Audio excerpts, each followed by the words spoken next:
അപ്പനെയും അമ്മയും ബഹുമാനിക്കുക, അതുകൊണ്ട് ദീർഘായുസ് ഉണ്ടാകും.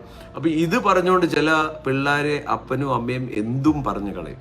അവരെ ചുമ്മാ കോപിപ്പിക്കരുത്. എന്ന് പറഞ്ഞാൽ അൺനെസസറിലി അവരെ തൊടുന്നതിനൊക്കെ വഴക്ക് പറഞ്ഞ് അവരുടെ അകത്ത് നിങ്ങളോട് വെറുപ്പുണ്ടാക്കരുത്.